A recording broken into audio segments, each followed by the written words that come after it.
tema de hoy, el hábito de la lectura como medio para la formación cristiana, con el padre Rangel. Les platico un poquito de él.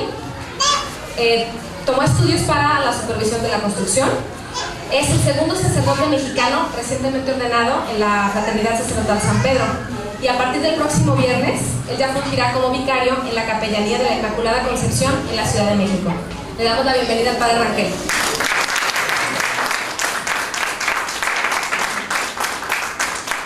Bueno, como dijo Carilu, el tema que yo voy a dar habla acerca del hábito de la lectura en la formación cristiana. Y es un tema de mucha importancia, tan relevante hoy en día, porque lamentablemente muchos han utilizado esta arma tan poderosa como es la lectura para influenciar la mente de los niños y de las personas, especialmente aquellas personas débiles.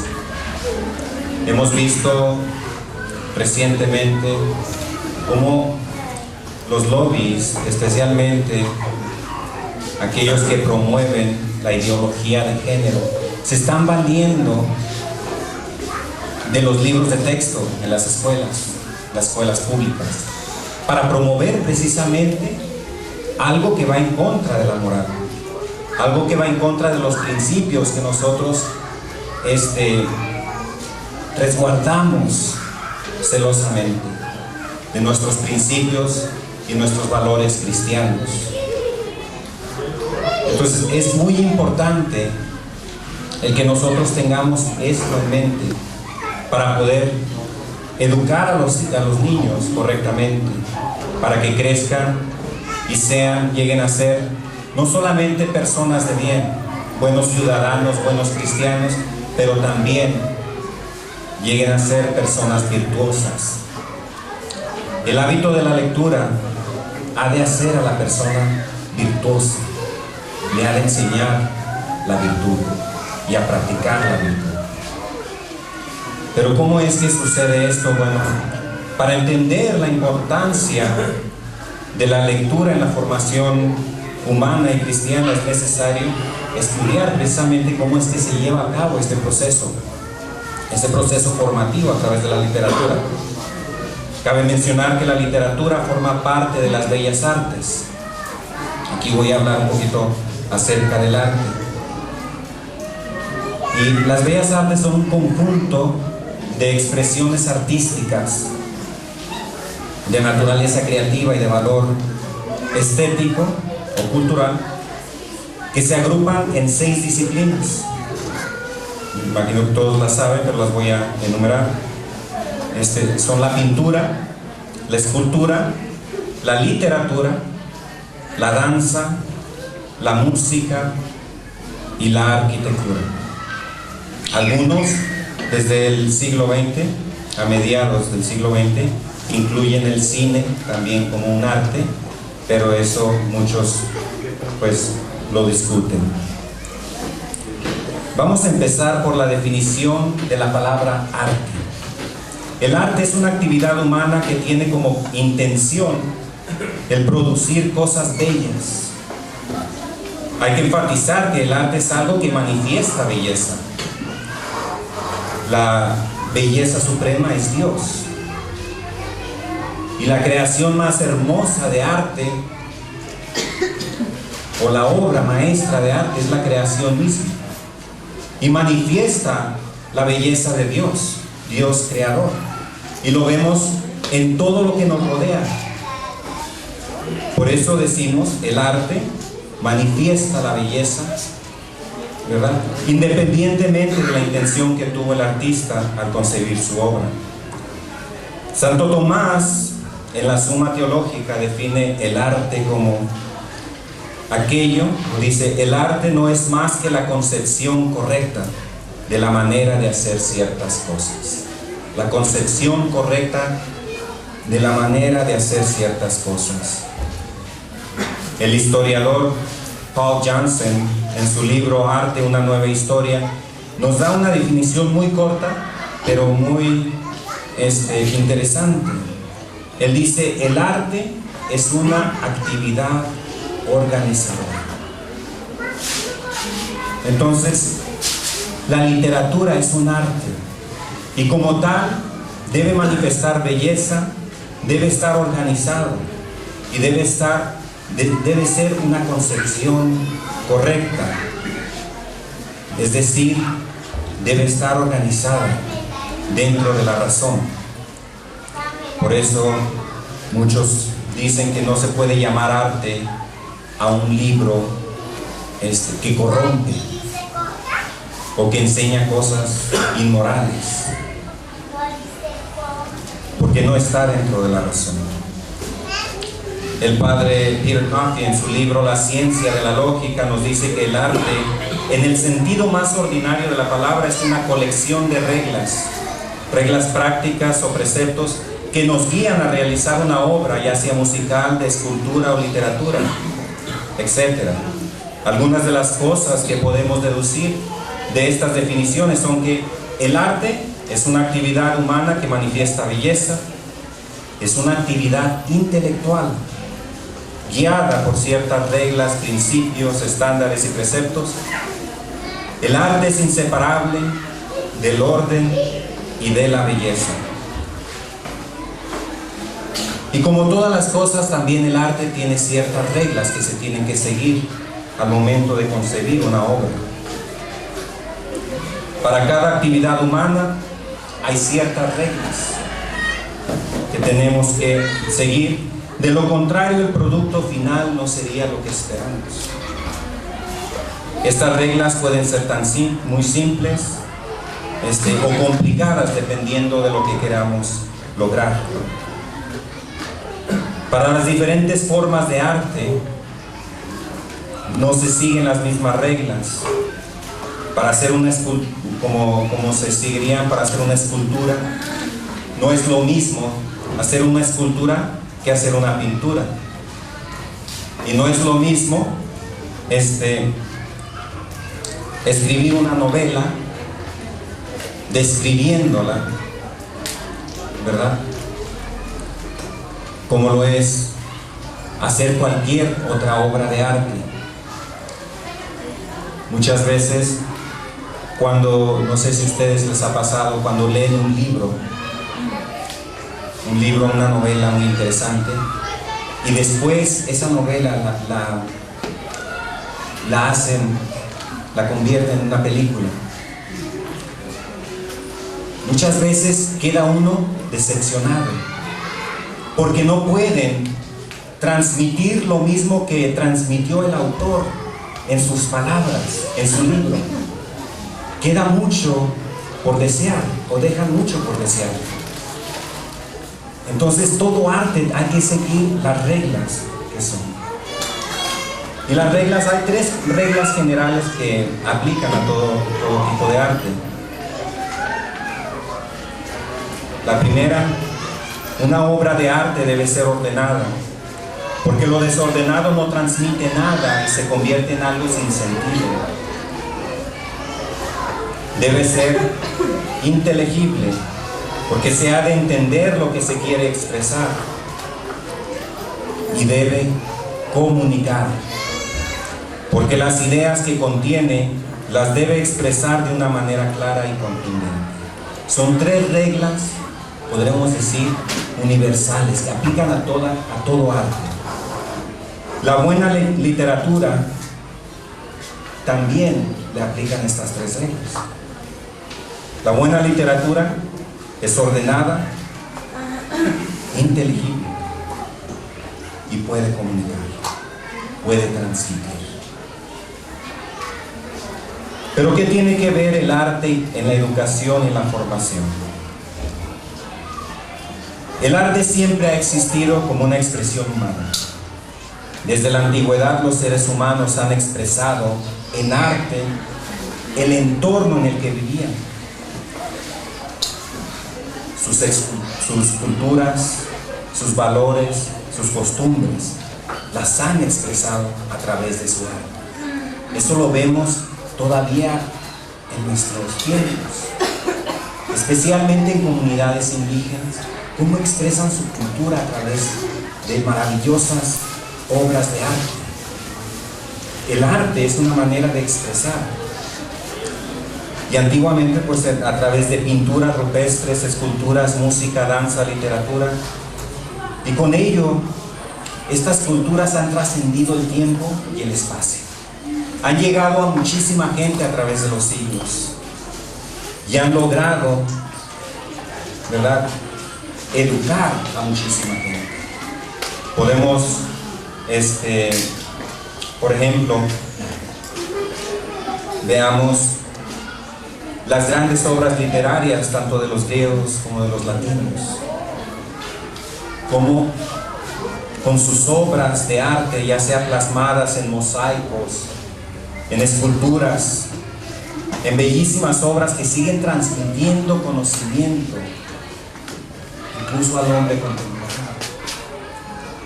Transmiten, especialmente la literatura antigua, la filosofía, todos los libros, las novelas, todo aquello que ha sido escrito sigue transmitiendo un conocimiento que para muchos es algo nuevo y que se tiene que descubrir.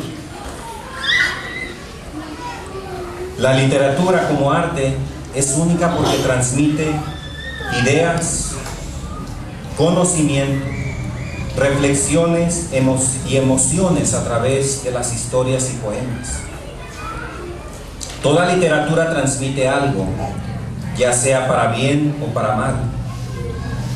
Puede incitar al vicio o al pecado, como es el caso de libros indecentes, novelas eróticas, etc.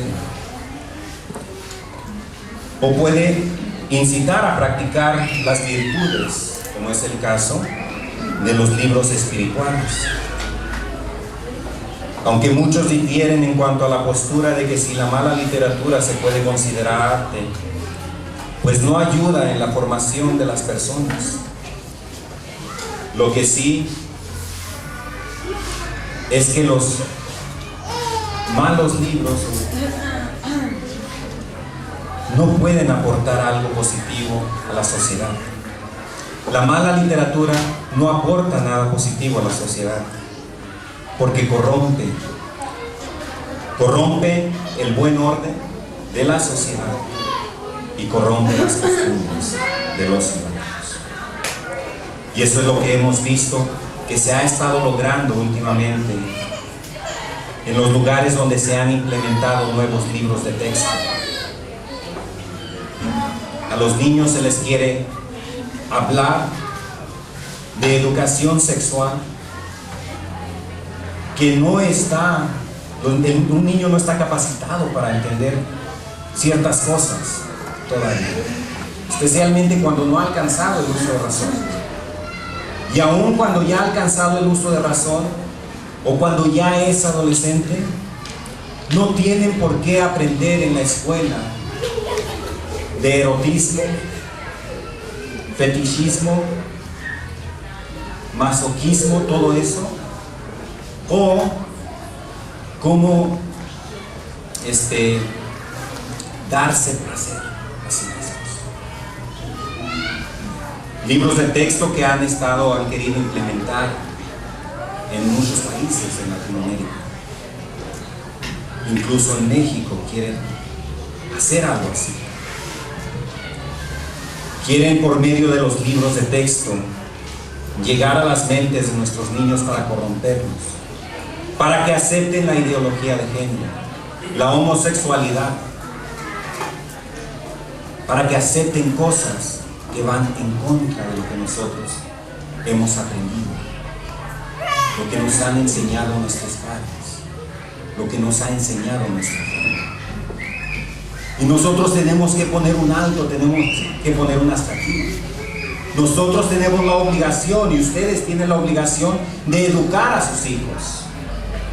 El Estado no puede quitarles ese deber, no puede quitarles ese derecho, y no puede usurpar el lugar que ustedes tienen en la educación de sus hijos.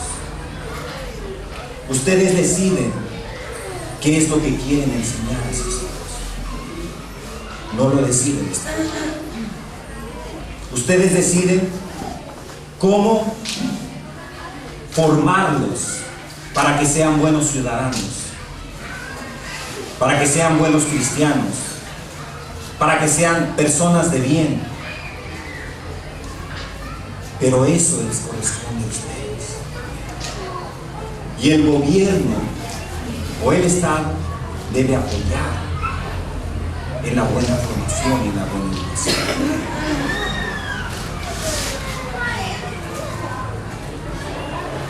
Entonces, hemos visto que estas tres reglas son universales a todo arte, pero también aplican a la literatura, que debe ser ordenada, inteligible y comunicar.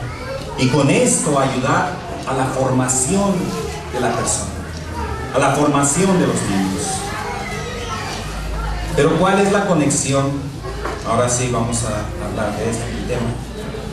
Entre la literatura y la formación cristiana. Hay una conexión.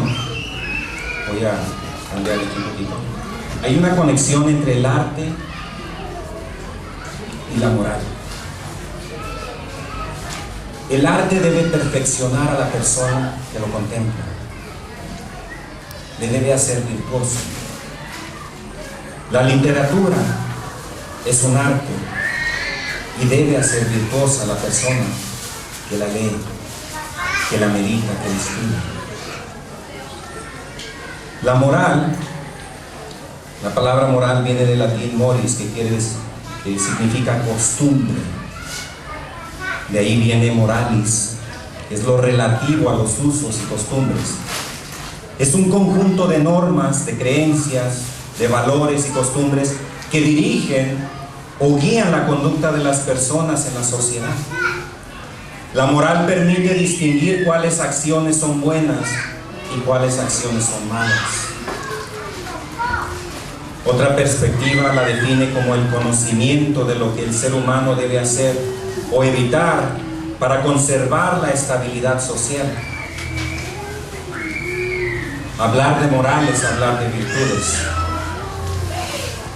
En la teología moral se define la virtud como aquello que confiere bondad a quien la posee y hace sus actos buenos. La virtud nos debe hacer buenos a nosotros como persona y debe hacer nuestros actos buenos.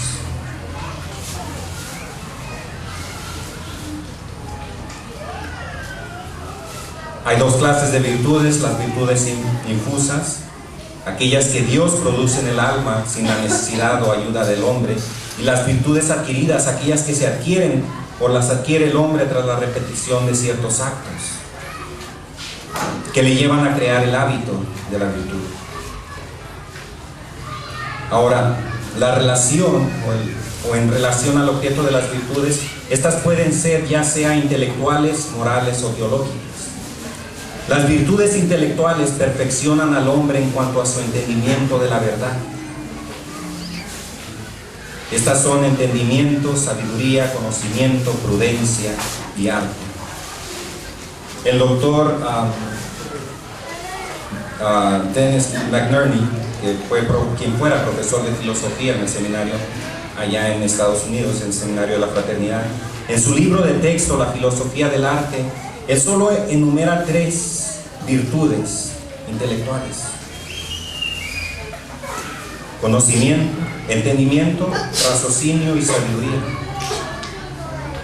las cuales se perfeccionan con el buen hábito de la lectura. Entendimiento, raciocinio y sabiduría. ¿Qué tienen que ver las virtudes con el arte y la literatura? Pues mucho. Porque como les dije anteriormente, el arte y la moral son inseparables, como inseparables son la moral y las virtudes. El arte ha de perfeccionar al hombre, y la literatura es un arte y por lo tanto ha de perfeccionar también al hombre. Ha de hacerle virtuoso, ha de hacerle un ciudadano ejemplar, un ser intelectual, bien instruido en todo. La literatura es un arma poderosa que si se utiliza correctamente puede transmitir principios y valores morales, especialmente a los niños, y hacerlos virtuosos. Los enemigos de la moral saben bien esto y se están valiendo de los libros para influenciar a los niños y corromperlos. Les voy a leer un fragmento de un párrafo de un artículo escrito por un profesor de secundaria, y dice así: cabría reflexionar sobre la importancia de la transmisión de valores. Cabría reflexionar sobre la importancia de la transmisión de valores que se hace a través de la literatura infantil y juvenil.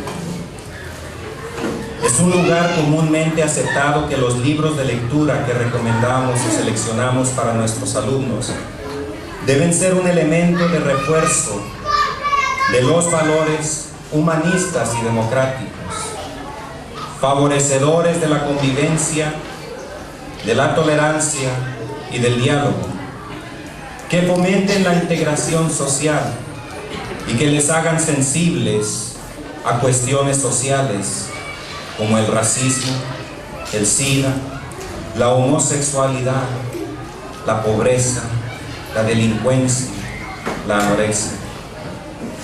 La lectura en tal caso tiene una importante función de moldeamiento de las conciencias y las actitudes de los adolescentes con arreglo a los valores que entendemos que son válidos en una sociedad como la nuestra.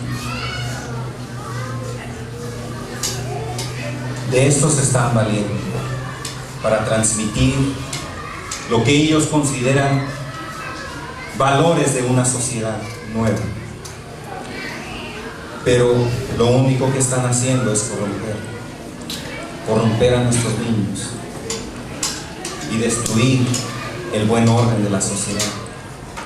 Ciertamente la lectura tiene una función importante en el moldeamiento de las conciencias, y por eso es de suma importancia que lo que leen nuestros niños sea conforme a los principios y valores cristianos, para poder contrarrestar las tendencias de corrientes ideológicas de ciertos grupos que quieren promover sus agendas. Los libros no son solo historias.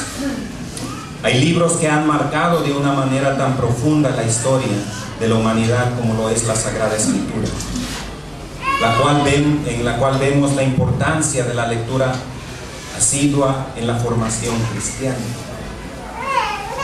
Es posible llegar a un mejor conocimiento de la moral por medio de la literatura, porque puede darnos el entendimiento de la naturaleza del bien y del mal y ayudarnos a hacer conciencia de cómo estas fuerzas trabajan en el mundo. El cristiano debe ser una persona instruida, que pueda pensar, que tenga conocimientos no solamente de su fe, sino también de otros temas de relevancia en el mundo moderno. Ha de saber la historia de la salvación, pero también la historia de los pueblos. Debe educarse y formarse como un intelectual. Los libros son una aventura. Por medio de ellos podemos trasladarnos a otros tiempos y civilizaciones, a mundos de fantasía, a otros planetas, y una vez atrapados en sus páginas, vivimos la emoción de la historia. Esa historia que nos narran y que a veces nos hace llorar, reír o sentir miedo. A veces sus palabras nos da consuelo, alienta y nos introduce a gentes y culturas que jamás conoceremos personalmente. A través de los libros podemos llegar a lugares que tal vez nunca visitaremos, o a civilizaciones que ya han desaparecido de la faz de la tierra. La literatura amplía nuestros horizontes. La literatura no solo nos debe educar, pero también dar placer a leerla.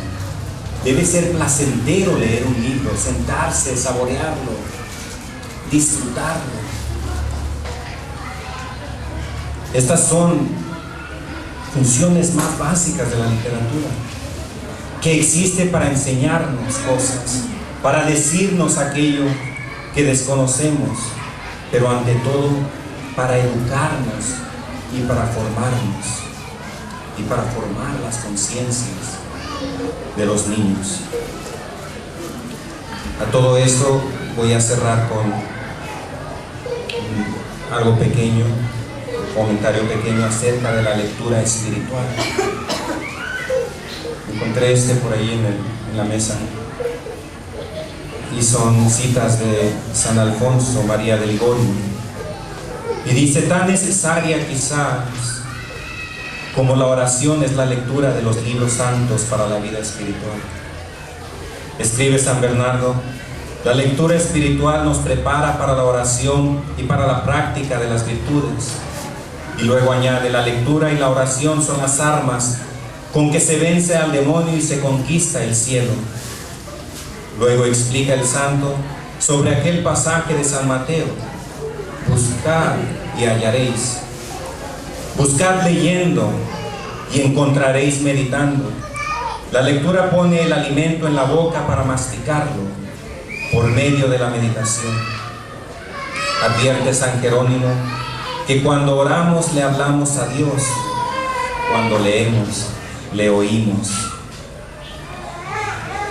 Muchos santos han hablado acerca de la lectura y de la lectura espiritual principalmente, pero algunos, como es el caso de San Agustín, que compara la lectura de libros, incluyendo de autores paganos, como la huida de Egipto de los israelitas. Y él dice que cuando los israelitas huyeron de Egipto, se llevaron lo mejor que tenía Egipto, se llevaron el oro, pero dejaron el barro y la paja, porque no servía de nada. Y San Agustín compara la lectura de libros con eso. Dice: podemos leer libros incluso de autores paganos o autores que no sean cristianos, y ser como los israelitas en Egipto, tomar de ello lo que es oro, lo que habla de virtud, lo que nos ayuda a formarnos, lo que nos ayuda a crecer, pero rechazar la paja y el barro. Eso es lo que hace la lectura. Y por eso es sumamente importante que ustedes, como padres de familia, ayuden a sus hijos a crear este hábito de leer, pero no imponerlo, sino ayudarlos a que ellos vayan creando ese hábito solos. Es bueno invitarles a leer o leerles por las tardes un capítulo de algún libro que a los niños les interesa. No tiene que ser algo que hable de religión, no tiene que ser algo que hable de la vida espiritual, algo que sea más adaptado para ellos, pero que les enseñe virtud, que los forme, que los eduque. Historias bellísimas y cuentos de niños que a través de las generaciones han servido para ese propósito, para educar las conciencias y formar las conciencias de nuestros niños.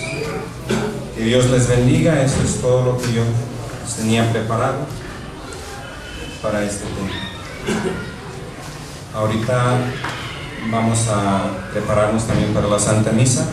Yo voy a estar confesando, para aquellos que se quieran confesar. No sé dónde me van a poner. Estamos en la esquina de atrás, después de los stands.